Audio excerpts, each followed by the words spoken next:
A lot of people will listen to this and they'll relate to the feeling of being subtly disrespected on a recurring basis by individuals in their life, whether it's their romantic partner, whether it's a colleague at work, whether it's someone else that they interact with. And so many people, I've seen this in some of the questions I get sent in, are keen to understand how to deal with someone that is disrespecting you. Because I guess there's a train of thought that would say when they disrespect you, you kind of argue and engage and try and shout them down and try and win. But if you are being subtly disrespected in your own life by someone, what do you recommend that they do? Okay. Who is it? So if it's my partner, so I'm married, I have a husband. He's another special agent. If he does something where I feel disrespected because I care so deeply about that relationship and the integrity of that relationship, I might argue it, not to argue, but because I want to keep a good, healthy relationship.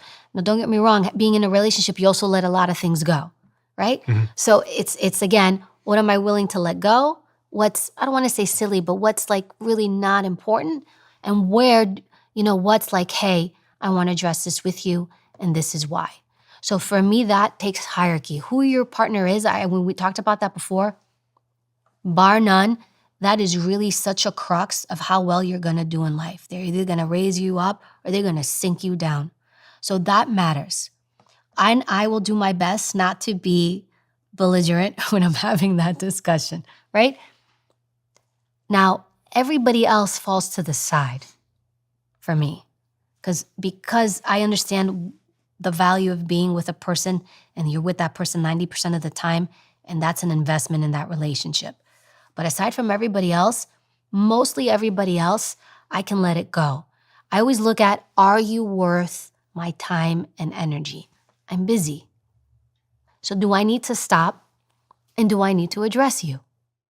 Okay, so let's play out a scenario. Okay. And in this scenario, I'm going to make us peers. So we work together, right? We work together in a call center. This is actually something that happened to me when I was in the early sort of phase of my career where I was working in call centers. So I was like answering phones and doing that kind of thing and selling things on the phone, etc. And I remember being sat next to someone who was like subtly disrespecting me all the time. And at this point in my life, I wasn't in any position of authority to do anything about it.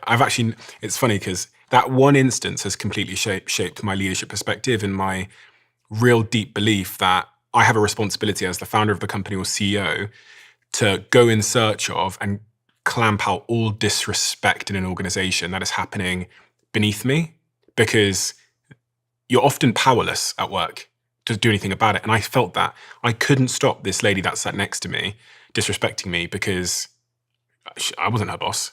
So now that I have the responsibility, it's a big thing for me that we don't employ arseholes and dickheads. And there's actually a recent example where someone was in our business for a total of a couple of hours. And actually in my previous company, there was a guy that walked in during his initiation. He went like this and walked off. Day one of his job, he put both middle fingers up after his initiation, we basically ask them questions, ask them what they're into, who they are, put both middle fingers up and walked off. It was the last time anyone saw him in the building. And because it was a sign of a character issue that would lead to further disrespect. So if I'm sat next to you at work, Evie, we're colleagues, and you come in the morning and I go, oh, first time you've been on time. And then you do some work and I go, not bad considering your standard.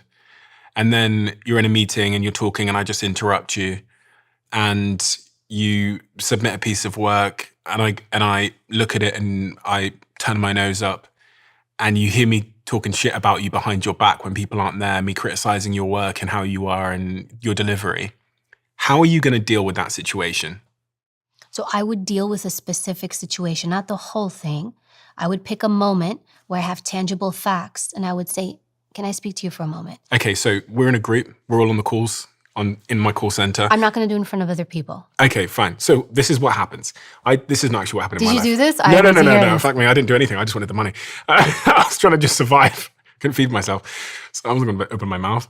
But we're in a call center and I've disrespected you for a while now. And then I turn to you and I go, and you've just come off a call and I go, you know what, you could have done that better. You didn't close that properly, Evie. And next time you do a call and you get stuck like that, just speak to me and I'll take the call off you. Just tell them that your colleague will handle it, and I carry on with my day. What are you going to do in that moment? I might not do anything. But it also depends because you said I didn't do anything. I was trying to feed myself. And that plays a role. Like, where are you? I think part of it is I was very young and I didn't have the tools to address that situation. The problem is the situation made coming to work a misery. Yeah.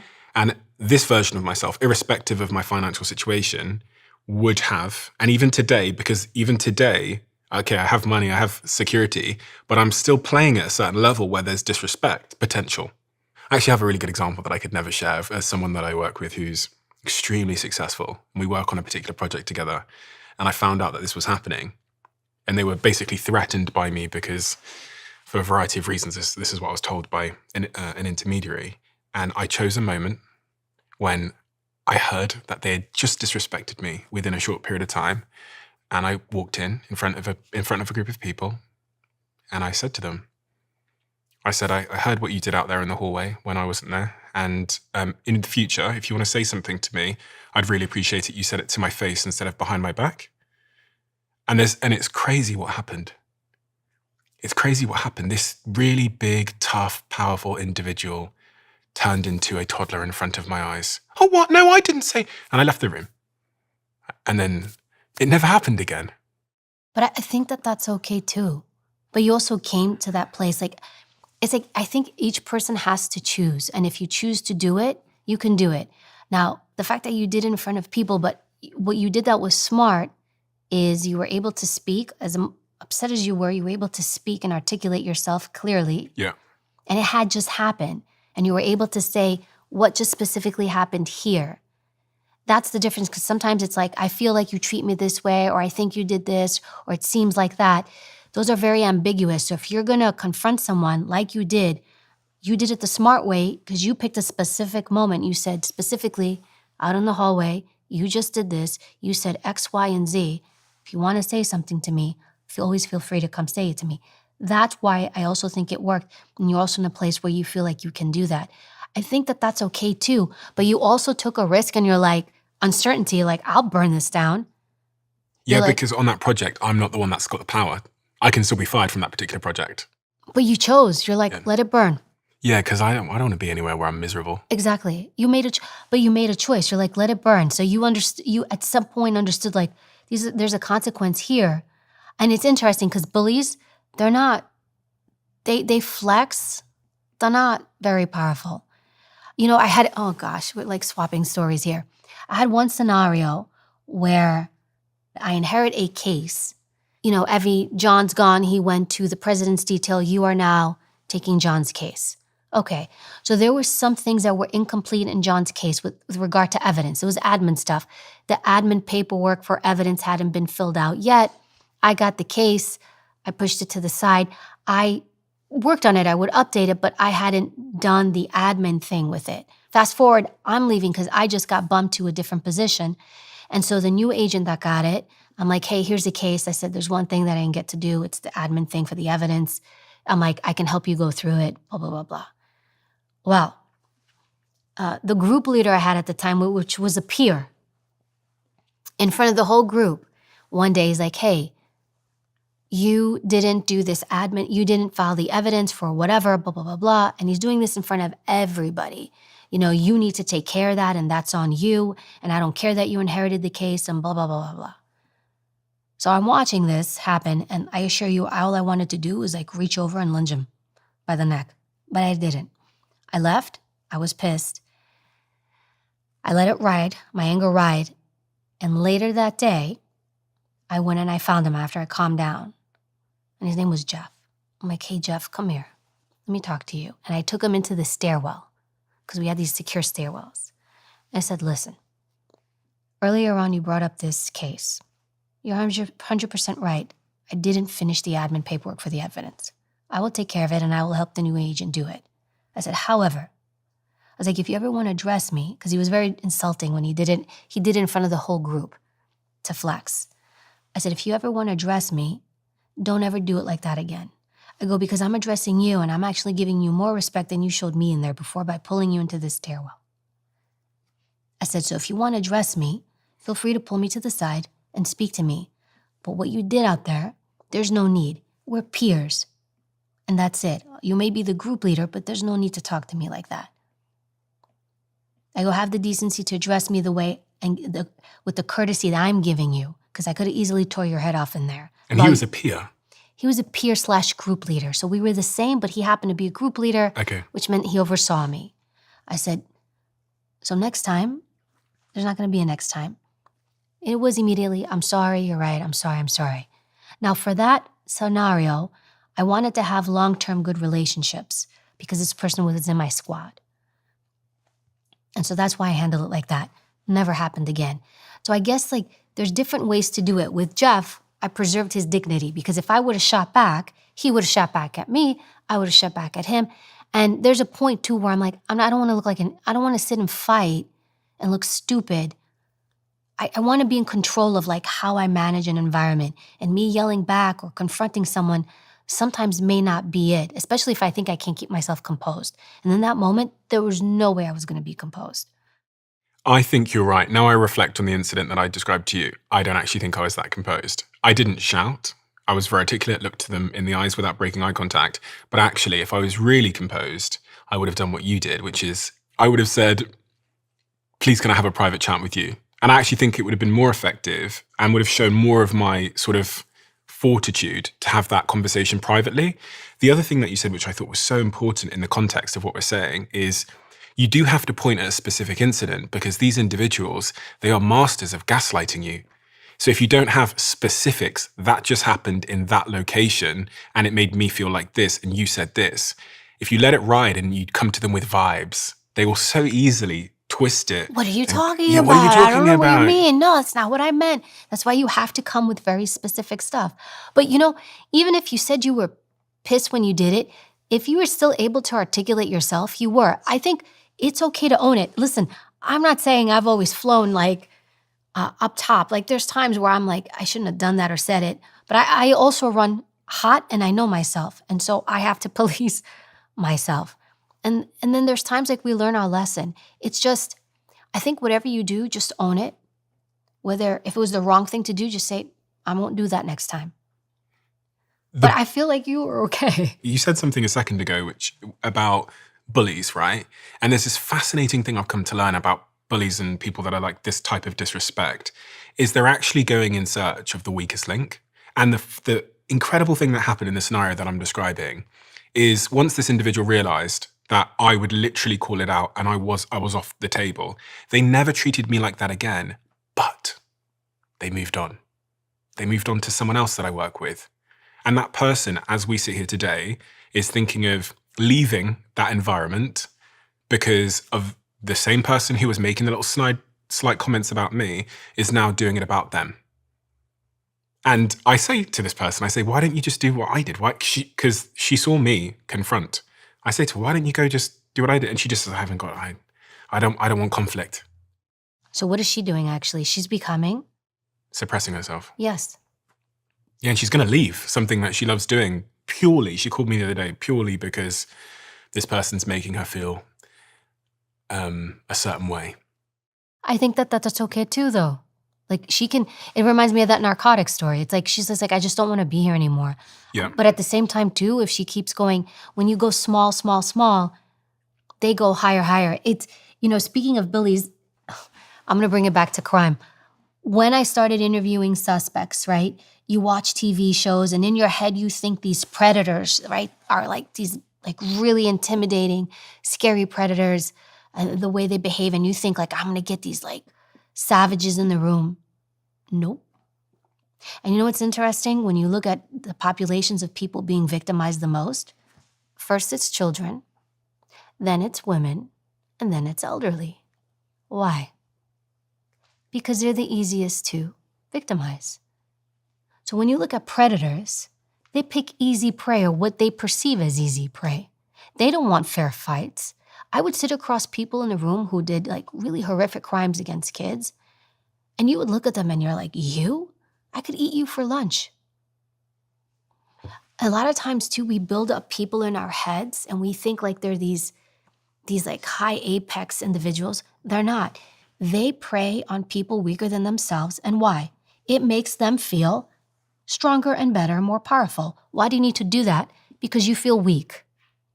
That's why you do that. That's why you bully. That's why you push. Because you feel a void and you look to fill that void by taking from other people. And that's what makes you feel strong. All these predators, I never sat across from anybody, to include terrorists. I never sat across anyone and I was just like, oh, this guy's scary. Never. I'm shocked actually as I say it. I have never to this day sat across someone where I'm like, oof, not once. Everybody, I'd walk in and I'm like, you? In my head, of course, the inside voice. I'm like, you did this? And so I guess like bullies, like I think sometimes we unfortunately give them more weight and gravitas than they really are. Weakness all the way through. With that in mind, how do I stop myself becoming prey to a predator? You stop acting like prey. So the one thing you're not going to be is, it depends who it is. First of all, if it's personal relationships, you have to set the intention of the relationship from the beginning, how you want it to go. So let's do work. Work is an easy one. I'm not there to be your friend. I can be friendly, but I'm not going to be your friend. I'm not there to be super nice to you or super sweet or super kind. Like, I can be warm, I can be respectful, I can be compassionate. I can be those things, but I got to bring the right version of me to a work environment because then I set the tone of like, well, is Evie my friend or is Evie my boss? Like, what am I dealing with here? Like, always keep that level of professionalism. Always. And I make a point to do it because then it just becomes really awkward if people are your friends. Can you balance a relationship like that? You just got to be really, really, really, really good. But like, don't come in and like literally like make yourself a doormat or like overextend to the point, because the more you overextend, even a good person is going to be like, oh, that's just how she is. Or that's how he is. They get used to being like that. And people like being catered to. They like feeling like they're above. And so now you create this role dynamic of I'm subservient and you're here. So you want to make sure that no matter how excited you are to work with someone or be with someone, that you don't create this disproportionate thing. Like the seesaw. You want to keep the seesaw level. It'll go up and down. But you want to make sure that you, because you will do it. Everybody assesses everybody. Everybody sizes people up. They do it intuitively. People meet you, they size you up. Oh, he seems like this. She seems like that. She seems like she's going to be this way. Project what you want them to feel. I'm here, I'm warm, I'm open. I'm happy to be here again. Thank you for having me. Let's talk. But at the same time, you can also think about how you sit, how you carry yourself, your voice, your tone. All these things play alone together. I know people talk about body language. It does play a role in the fact that, look, something as simple as when you go to meetings. Are you in the meeting and you're like this, you're small, maybe you got your phone out, right? What am I doing? I'm making myself small. My hands aren't on the table because I don't think I'm worth putting my hands on the table, right? I want to literally make myself disappear. I'm not going to ask any questions. I'm going to maybe sit like this with my thing here, right? So this is telling you a story about me. It is.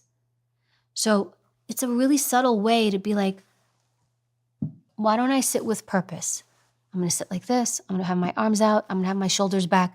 Something as simple as just my posture means something. There's a study actually done. New York City, they put up cameras years ago, and they started recording people walking in New York City. Then they took the footage and they played it to convicted felons in prison. And they said to them, who would you pick as prey? They all picked the same people to prey on. All the same people, just by walk. There were 3 types of walk they found out. One walk was, I'm walking, I'm sloppy, I'm not paying attention, I'm just like in my own space. I have really no deliberate purpose in the way I'm moving my body. Target, easy prey.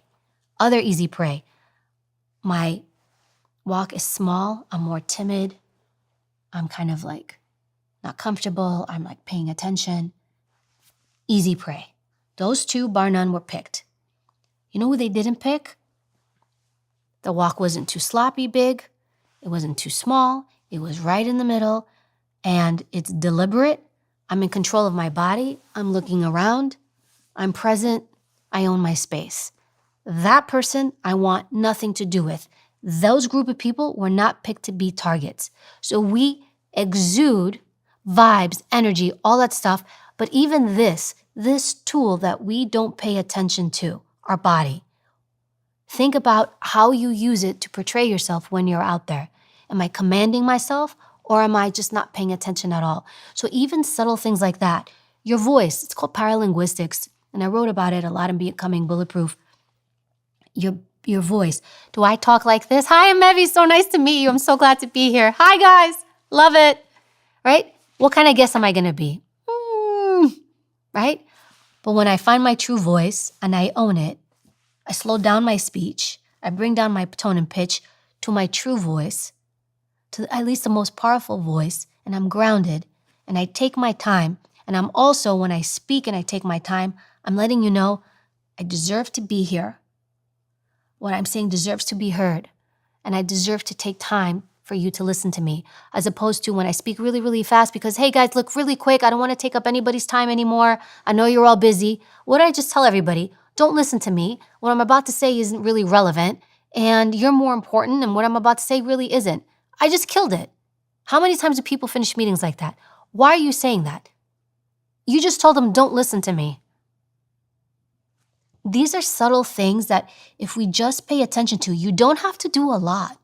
You don't have to do a lot. There's no magic pill. There's no secret to this other than really own yourself and think about what am I exuding with my energy, with my body, with my voice. Even your voice captures like so many things. Like your voice, it's like you have to think of it like over your time in your life, your voice captures the things you've been through with you were told to be quiet, be a good girl, be a good boy, don't talk loud, don't do this, don't do that. And you have to think like over time, this voice has become a bit mangled because other people around you were telling you how to use it. And often we're actually not using our true voice. It's the voice that we've sort of somehow manufactured and created based off of what everybody else told us it should sound like. And so you want to pay attention to that. Like, how do I sound? And I even noticed when my husband pointed this out because he's kind of got the same background. He said to me once, he's like, you ever notice that when you talk to your mom, your voice goes high? And I was like, it does? He's like, yeah, it does. Because she's my mom. She's an authority. And also she has a higher voice because she talks with a very high voice. And I'm like, you're right. And so even with my daughter, because I have a little one, I try very hard to make sure that I don't do like the baby babbling voice and like the high-pitched voice because I don't want her to grow up thinking that because she's a girl, she has to talk like this all the time. Hi, Mom! Because I want her to have a strong commanding presence. And where's she going to learn that from? Her mom. In fact, even there are studies done that even in scenarios where a child maybe favor the opposite sex parent, they imitate the same sex parent. So my daughter, whether she likes me or not growing up, will imitate my behavior more so because I'm the one she's learning from. And so I have awareness with that. Do you think your life would have gone differently and you would be sat here now if you spoke differently in the high-pitch, fast way that... I wouldn't be doing news. Who's going to listen to anything I say? Hi, everybody. Welcome. Today we had a mass shooting. Do I sound like I know what I'm talking about? I don't.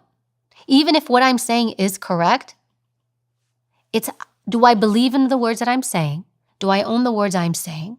If I don't believe in them and I don't sound like I know I'm talking about, you won't either. In fact, when you watch any news anchor, like you will hear like they've got a strong anchored voice because even with breaking news, stuff changes all the time. You know, I remember I was covering the recent shooting in New Orleans. It's breaking news. I'm getting information as it's coming in and I'm doing a breakdown the best I can with the information that's coming in. So, but I still have to convey it in a way where people can trust and believe in what I'm saying. But if I don't sound like I believe in what I'm saying, it's not going to land. The way you sound has more impact than the words you actually say. That's a big thing. I learned this later on. I learned this as an agent and then even more so when I began doing TV, because there were times where I'm like, man, this is what I sound like? I don't know if you've ever had that. Maybe when you first started Oh, off, yeah, of course. where you play yourself and you hear yourself and you're just like, oh. Yeah, of course. And then you're like, I need to fix that. I don't need to sound like that. I need to sound a certain way. I'm the host of a podcast. I'm asking these questions. I'm sitting across from these people. I need to match them to some degree. To show that, like, please listen to my show. I deserve to be here. I'm giving you good information. I'm credible. This is the most crazy stat you'll ever hear. 93.3% of you that watch this channel frequently haven't yet hit the subscribe button. So if you liked this clip and if you like what we do here, please can you do me a favor and hit that subscribe button? And in return, I promise you, I will do everything I can from now until forever to make this channel better and better and better. Thank you.